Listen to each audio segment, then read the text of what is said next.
Video شروع کرنے سے پہلے آپ حضرات سے گزارش ہے کہ میرے اس چینل کو سبسکرائب کریں، لائک کریں اور بیل آئیکن کی بٹن کو دبا دیں تاکہ آپ تک ہماری ہر ویڈیو سب سے پہلے پہنچتی رہے۔ سامعین محترم، السلام علیکم ورحمۃ اللہ وبرکاتہ۔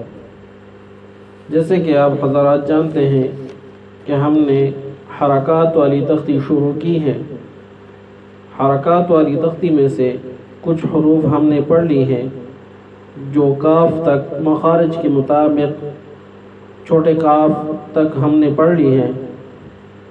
تو آج سے ایک مخرج ہے جو اس کے حروف تقریباً 3 ہیں، جیم، شین اور یا۔ ایک مخرج کی 3 حروف ہے وہ ہم پڑھیں گے، اور اس سے اگلا مخرج کا حرف جو ہے وہ ہے ضاد، جیسے کہ آپ حضرات کو بالکل آخر میں نظر آ رہا ہے۔ تو انشاءاللہ یہ بھی ہم پڑھیں گے۔ تو جیم شین یا کا مخرج جو تھا وہ آپ نے پچھلے اسباق میں سن لیا تھا کہ پچھلے اسباق میں ہم نے پڑھ لیا تھا اس کا مخرج وسط لسان یعنی زبان کی درمیانی حصہ اور اوپر کا تالو، اس سے یہ 3 حروف ادا ہوتے ہیں۔ تو آج ہم انہی حروف کو حرکات کے ساتھ پڑھیں گے۔ تو میں نے پہلے بھی عرض کیا کہ زبر زیر پیش کو اتنا کھینچیں گے بھی نہیں، اور اس کے علاوہ اس کو اتنا جلدی بھی نہیں پڑھیں گے کہ پڑھنے سے جھٹکا پیدا ہو جائے زبر زیر پیش میں۔ تو آئیے پڑھتے ہیں کہ جیم، شین اور یا کو زبر کے ساتھ کس طرح پڑھیں گے۔ لیکن سبق کو شروع کرنے سے پہلے آپ حضرات سے گزارش ہے کہ میرے اس چینل کو سبسکرائب کریں، لائک کریں اور بیل آئیکن کی بٹن کو دبا دیں تاکہ سب سے پہلے آپ کو ہماری ہر ویڈیو پہنچتی رہے۔ تو چلیں شروع کرتے ہیں۔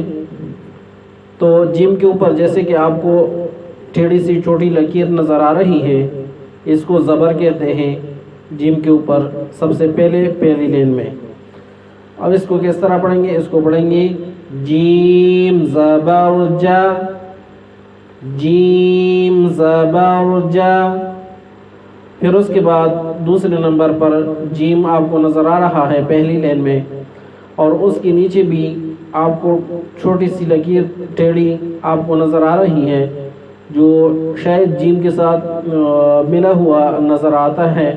تو اب اس کو کس طرح پڑھیں گے؟ اسی کو میں نے بتا دیا تھا کہ جب یہ ٹیڑھی لکیر اوپر ہو چھوٹی تو اس کو زبر کہتے ہیں، لیکن جب یہ نیچے آ جائے جس طرح جیم کے نیچے آپ کو نظر آ رہا ہے دوسرے نمبر پر، تو اس کو زیر کہتے ہیں۔ اب اس کو کس طرح پڑھیں گے؟ اس کو پڑھیں گے جیم زیر جی، جیم زیر جی۔ اس کے بعد جو جیم کا تیسرے نمبر پر ہے، تیسرے نمبر پر جیم آپ کو نظر آ رہا ہے پہلی لین میں، تو یہ کیا ہے؟ اس کے اوپر پیش ہے، سیدھا پیش جو آپ کو نظر آ رہا ہے۔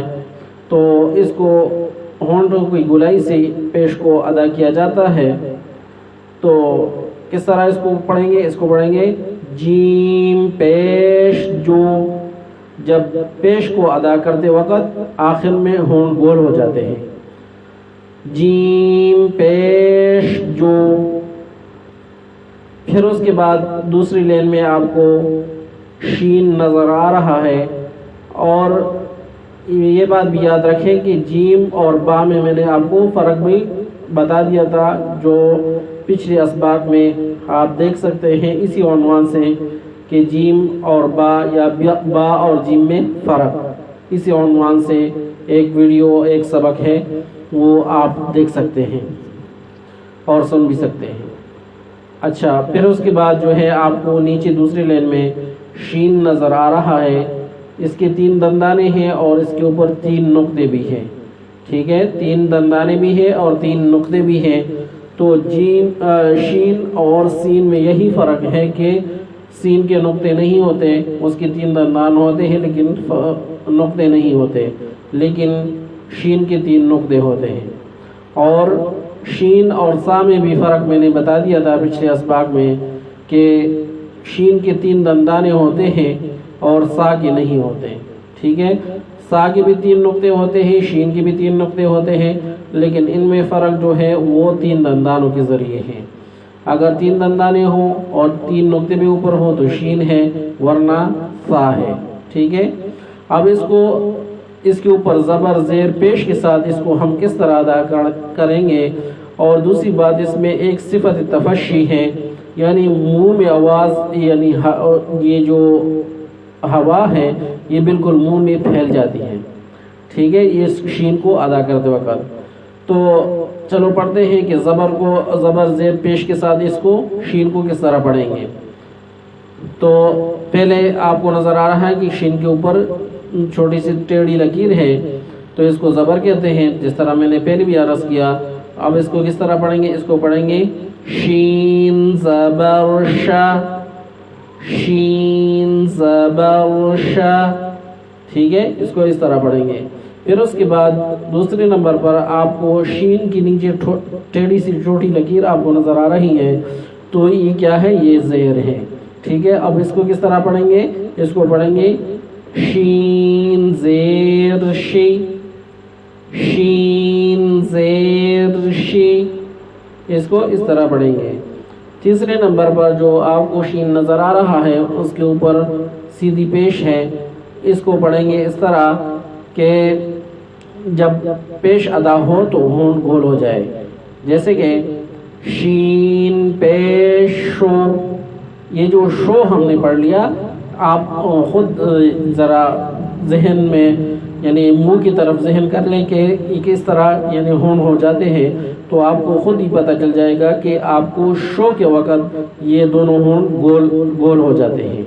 اب اس کو کس طرح پڑھیں گے؟ اس کو پڑھیں گے شین پیش شو، شین پیش شو، اس کو اس طرح پڑھیں گے۔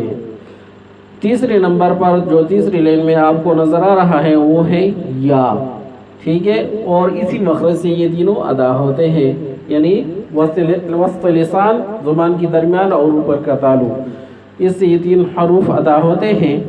تو ان کو میں نے آپ کو عرض کیا تھا کہ یہ تختی جو ہے مصنف علیہ الرحمہ نے اس کو مخارج کے مطابق یہ تختی لکھی ہے اور آپ کو پیش کی ہے۔ تو اس کو کس طرح پڑھیں گے؟ یا آپ کے اوپر بھی زبر آپ کو نظر آ رہا ہے، تو اس کو پڑھیں گے یا زبر یا، یا زبر یا، ٹھیک ہے؟ ایسے بھی نہیں پڑھیں گے کہ یا زبر یا، ایسے بھی نہیں پڑھیں گے، اور ایسے بھی نہیں کہ یا زبر یا، یا ایسے نہیں، بلکہ یا زبر یا، ٹھیک ہے؟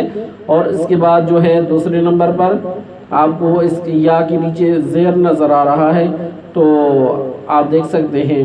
تو اس کو کس طرح پڑھیں گے؟ اس کو پڑھیں گے یا زیر یہ، یا زیر یہ، ایسے بھی نہیں پڑھیں گے کہ اس سے یعنی یہ پیدا ہو جائے، دوسری یا پیدا ہو جائے، تو اس کو اس طرح نہیں پڑھیں گے کہ یہ، یا زیر یہ، ایسے نہیں، بلکہ یا زیر یہ، یا زیر یہ۔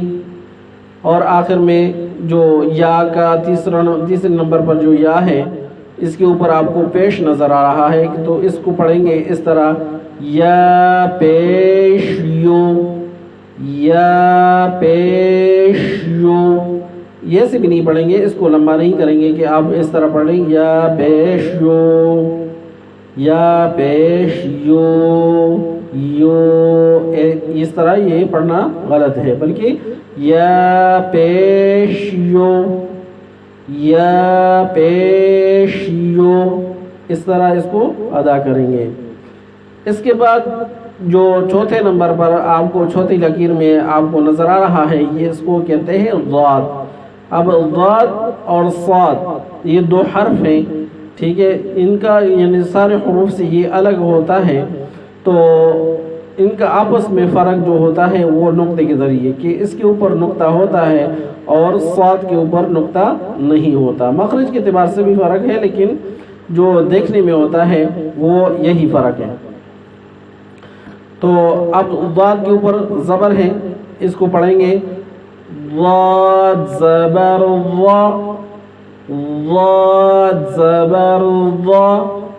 میں نے آپ کو اس کا مخرج بتا دیا تھا کہ حافظ لسان اور اوپر کے دانے دونوں طرف یا ایک طرف، ٹھیک ہے، اس کے ساتھ حافظ لسان لگ جائے تو اور جو زبان کی نوک ہے یہ اوپر کی طرف مڑ جائے گی، تو اس سے یہ کیا یہ حرف ادا ہوتا ہے۔ اب اس کو کس طرح پڑھیں گے؟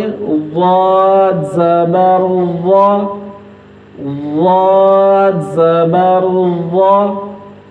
پھر اس کے بعد ضاد کے نیچے زیر ہے، اس کو پڑھیں گے ضاد زیر ضی، ضاد زیر ضی۔ اور آخر میں آپ کو اس کے اوپر پیش نظر آ رہا ہے تو اس کو پڑھیں گے ضاد پیش و، ضاد پیش و، اس کو اس طرح پڑھیں گے۔ الحمدللہ آج کا سبق مکمل ہوا، تو آپ حضرات سے گزارش ہے کہ اس سبق کا زیادہ سے زیادہ مشق کریں، یاد کر لیں، تاکہ آگے جو کلمات آ رہے ہیں اور روانگی کے ساتھ جس کو پڑھنا ہوتا ہے تاکہ ہمارے لیے اس کو پڑھنا آسان ہو۔ وآخر دعوانا ان الحمدللہ رب العالمین۔